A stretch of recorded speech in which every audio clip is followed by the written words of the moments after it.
After the age of 60, something shifts.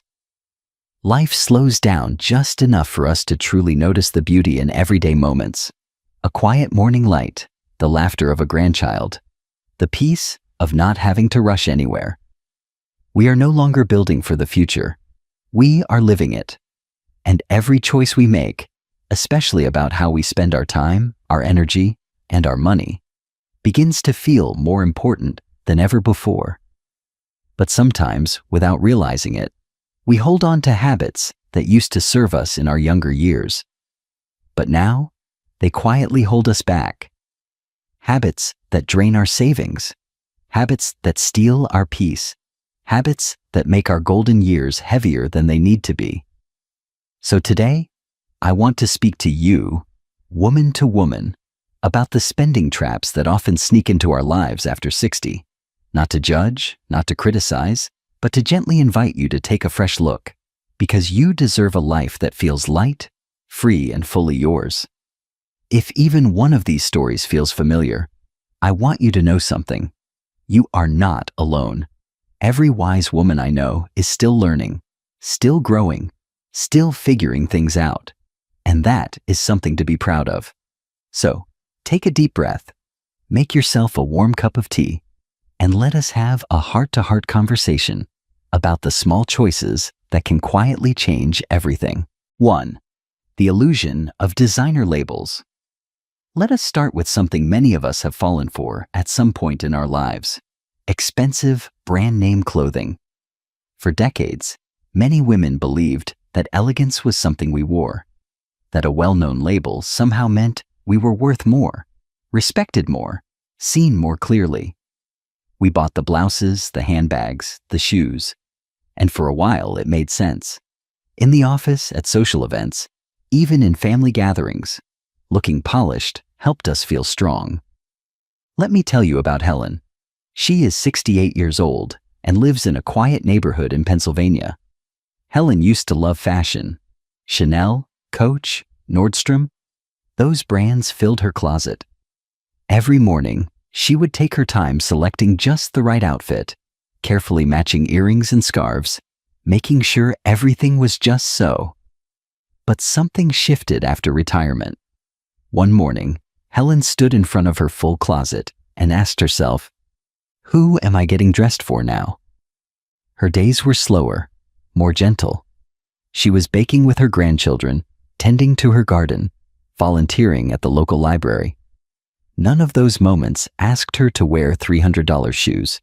What they asked for was her presence, her warmth, her comfort. Today, Helen still dresses beautifully, but her favorite clothes are simple, and easy to move in. She says the best thing she wears now is her own smile, and she means it. Because here is the truth. Real elegance comes from within. It is in the way you make someone feel when they are near you. It is in your voice when you tell a story. It is in the way your eyes light up when your grandchild walks in the room. You do not need a designer label to be worthy. You already are. So the next time you feel the pull to buy something flashy or expensive, pause for a moment. Ask yourself if it adds joy or just cost. You might be surprised how much lighter you feel when you choose comfort, confidence, and authenticity over status. 2. The pressure to upgrade technology. Let us talk about something sneaky: the pressure to always upgrade to the latest technology. Phones, tablets, smartwatches. New models come out every year, promising faster speeds, better cameras, and features we are told we cannot live without. And it is tempting, right?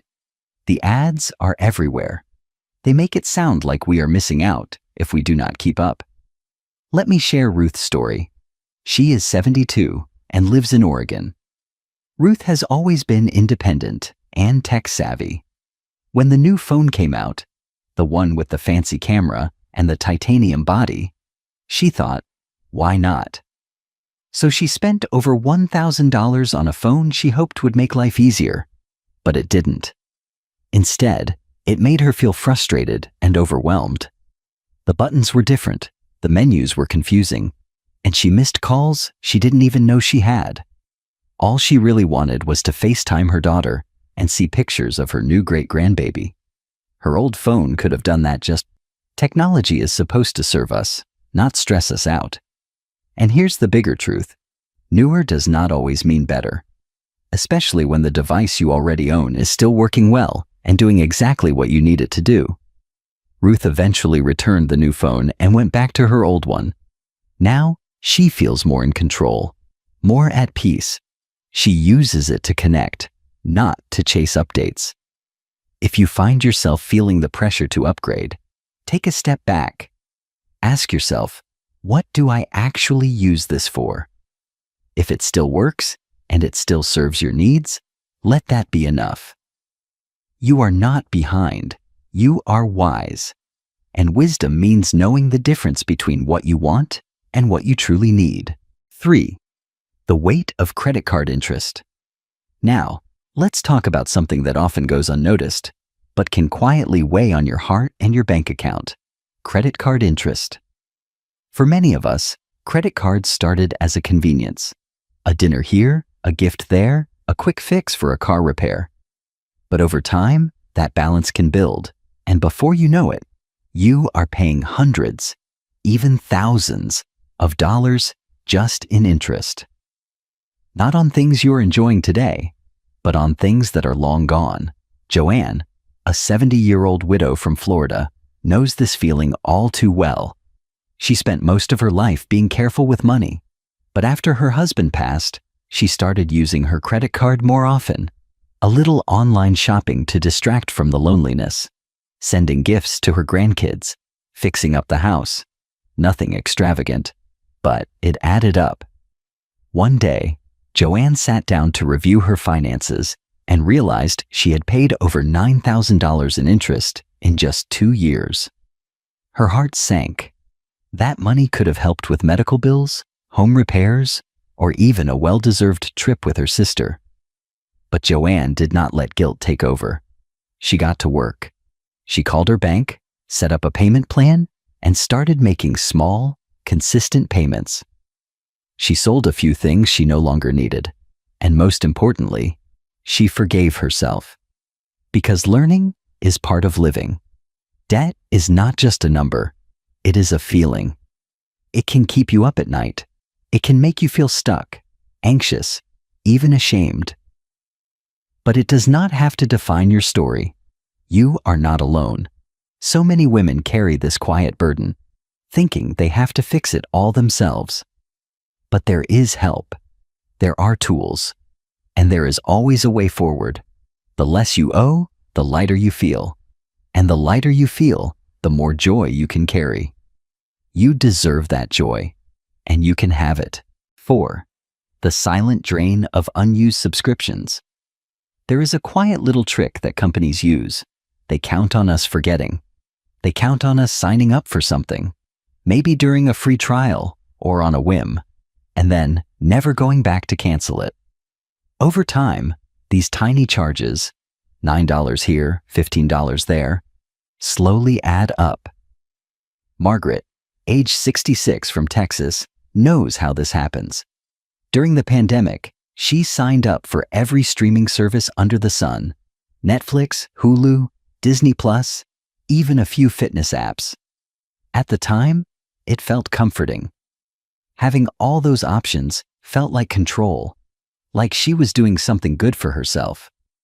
But months later, she noticed something. She was watching the same 2 shows, reruns of her favorite old mysteries and a weekly cooking program, both of which were available for free on regular TV or online. The rest? She was paying for them, but never opening the apps. Margaret did the math and realized she was spending over $90 a month. That's more than $1,000 a year, just on subscriptions she barely used. That realization hit her hard. She thought about what she could have done with that money. A weekend trip with her sister, extra savings for emergencies, or even just a few nice dinners out. But here is the good news. It is not too late to take back control. Margaret went through her statements, made a list of every subscription she had, and canceled all but one. Now she rotates her services, using only 1 or 2 each month, depending on what she really enjoys. She also discovered something wonderful. Her local library card gave her free access to thousands of movies and documentaries through an app called Canopy. No fees, no hidden charges, just stories that made her laugh, cry, and think. You see, we are told we need more to feel entertained, but the truth is, less can be so much more. When you are not overwhelmed by choices, you can actually enjoy the ones you do make. So if you have not looked at your subscriptions lately, now might be the time. You might find yourself breathing a little easier when you do. Not because of the money saved, but because you're choosing what really matters. 5. The cost of chasing the jackpot. Every Wednesday and Saturday night, a quiet hope rises in millions of homes. Numbers are picked, tickets are held close, and for a moment, it feels like anything is possible. But let us be honest, especially with ourselves, lottery tickets are not a retirement plan. They are a dream we keep paying for, long after we have forgotten how much it costs. Dolores, age 65 from Ohio, used to play Powerball every week. It was just a few dollars here and there, $10 on payday, sometimes $20 if the jackpot was especially big. For her, it wasn't even about the money. It was about possibility. She imagined paying off her mortgage, helping her children, traveling the world, and every time she lost, she told herself, maybe next time. But after 5 years of playing faithfully, Dolores sat down and did something she had never done before. She added up all the tickets she had purchased. The total shocked her. Over $5,000. Not including scratch-offs, not including the extra tickets she bought when jackpots grew. $5,000. Gone. And what did she have to show for it? A small collection of losing stubs and a little regret. She realized that she had been buying hope, but it was a hope that never delivered. So she made a new decision. Instead of chasing luck, she would build something real. Now, every week, instead of spending $10 on lottery tickets, she transfers that amount into a special savings jar labeled Future Joy. She has used it to take a pottery class, to join a local day trip with friends, and to buy small gifts for her grandchildren, things that bring her immediate joy, not empty promises. Here is the truth no one tells us.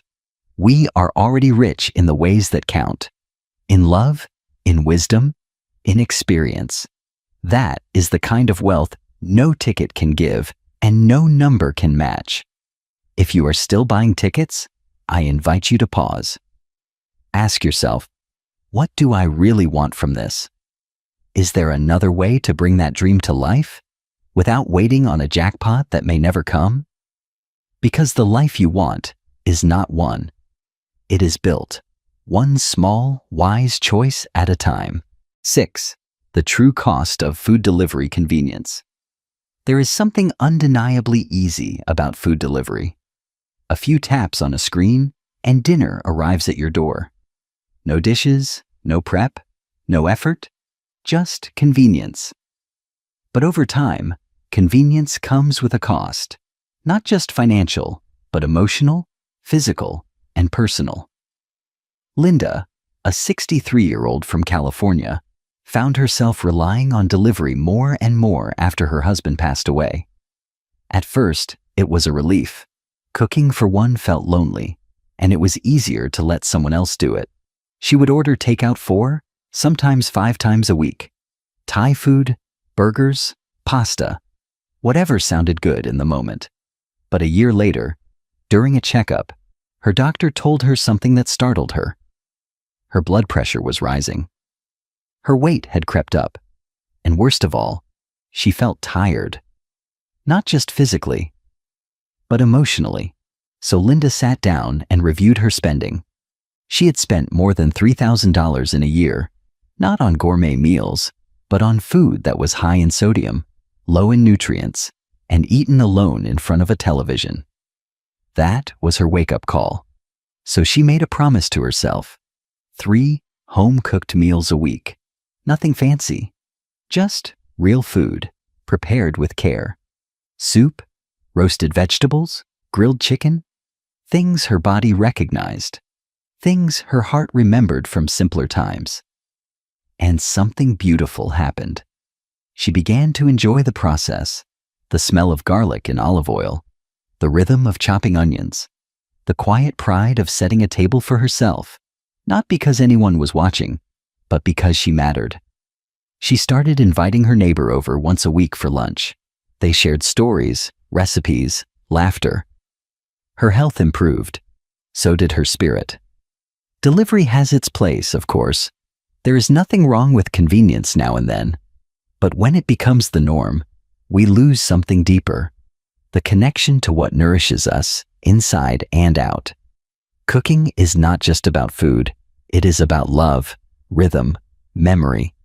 It is about saying to yourself, I am worth the effort, and you are, always. 7. The guilt of unused exercise equipment. We start with the best intentions, a new year, a birthday resolution. A little voice inside us saying, this time, I'll really do it. So we buy the equipment, the fancy treadmill, the shiny weights, the bike that costs more than our first car. We imagine ourselves stronger, healthier, glowing with energy. But then, life happens. Let me tell you about Nancy. She is 69 and lives in a quiet cul-de-sac in Georgia. Last spring, she bought a top-of-the-line elliptical machine. It looked beautiful in her living room, full of promise. For 2 weeks, she used it daily. And then, like so many of us, she got busy. A family visit, a sore knee, a change in schedule. The elliptical sat there untouched. Then came the guilt. Every time she passed it, she felt a little nudge of shame, not just for the money spent, but for what she thought it said about her, that she gave up, that she failed. But Nancy is not alone. So many women buy into the idea that expensive equipment is the key to lasting change, and when we do not use it, we blame ourselves. Here is the truth. It is not about the machine. It never was. Your body does not need $2,000 worth of metal to be strong. What it needs is movement, joyful, consistent, loving movement. A walk around the block, gentle stretching on the porch, dancing in the kitchen to your favorite oldies. So Nancy gave herself permission to let go. She sold the elliptical to a neighbor who really wanted it.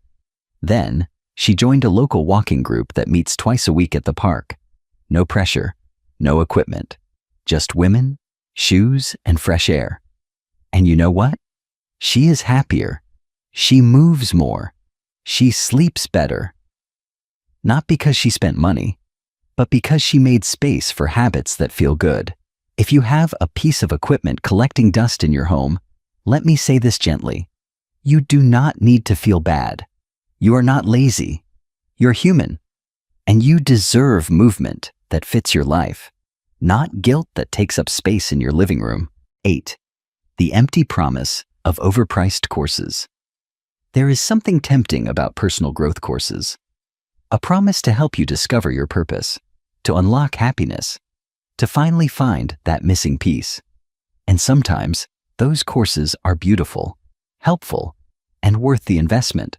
But other times, they are just expensive. Barbara, age 71 from Minnesota, knows this story well. After retiring from a long career in nursing, she felt a strange silence in her life.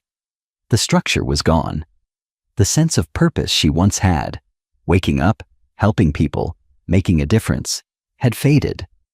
So when she saw an ad online for a coaching program that promised to rediscover your inner fire, she signed up. It cost over $4,000, but she told herself, this will be worth it.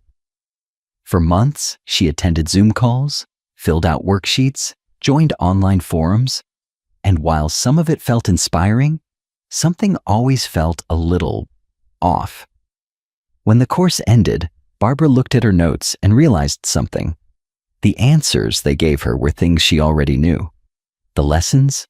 Things she had lived through and survived decades ago. That was her light bulb moment. She did not need to pay someone to tell her who she was. She already knew. Barbara stopped searching outward and started turning inward. She joined a book club at her local library. She volunteered at a women's shelter once a week. She began mentoring a younger woman who had just lost her mother.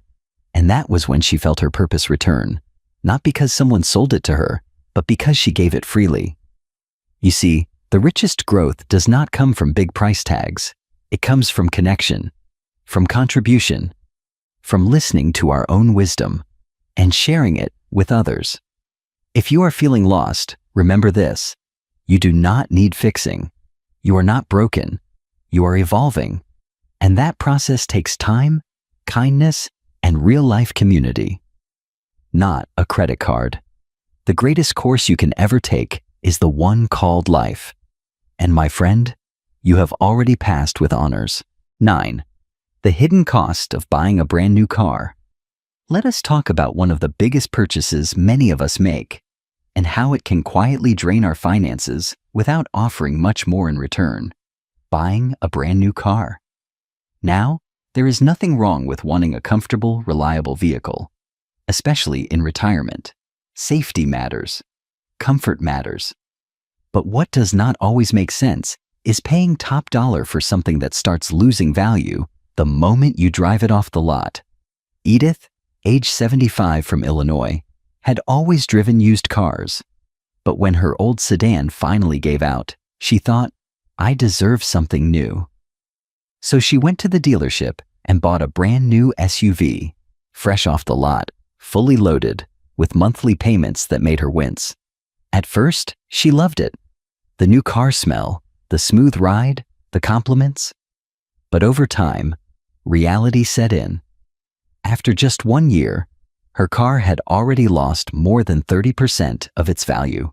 Thousands of dollars gone. And because she was now on a tighter budget, she found herself cutting back in other areas. No weekend getaways, no spontaneous lunches with friends, just a shiny car sitting in her driveway. Edith eventually traded the car in for a certified pre-owned vehicle. 2 years old, low mileage, still under warranty. She cut her payments in half and used the extra money to take a train trip through the Rockies, something she had always wanted to do. That trip brought her more joy than any new vehicle ever could. Here is what she learned. We do not need to impress anyone anymore. We do not need to chase status. We need peace of mind. And sometimes, peace means choosing something practical, simple, and smart. If you are thinking about getting a new car, pause. Ask yourself what you really need. There are so many reliable, affordable options that let you keep your freedom without sacrificing your financial future. The destination matters so much more than the car that gets you there. You've made it to the end. And I just want to say, thank you. Thank you for giving yourself the time to listen, to reflect, and to gently ask, is there something here I'm ready to let go of? Because letting go is not about loss. It is about making room. Room for more freedom, more calm, more of the moments that truly matter, the ones that do not come with a price tag but stay in our hearts forever. Maybe today, you saw yourself in Helen or Ruth or Nancy. Maybe a part of their story felt just a little too familiar. If so, know this: you are not alone. We are all figuring this out as we go. And every wise woman I've ever known has made a few choices she later outgrew. That is not failure. That is growth. At this stage of life, we are not here to impress. We are here to feel light, to live true, to walk with peace in our hearts and kindness in our hands. So whether it is an old spending habit, a little financial fear, or a belief that no longer serves you, today might just be the perfect time to release it. Let yourself breathe. Let yourself begin again. And now, I'd love to hear from you. Was there a moment in today's video that really spoke to you? A shift you're ready to make? Share it in the comments. Not just for you, but for someone else who might need that little spark of courage too. And if this brought you even a small bit of clarity or comfort, I hope you will pass it on. Send it to a friend, a sister, a neighbor, someone you love. Because this journey, this chapter of life, it is far too precious to walk through alone. Until next time, take gentle care of yourself. Spend wisely, live freely, and always remember, the most beautiful investment you can make is in the life that still lies ahead.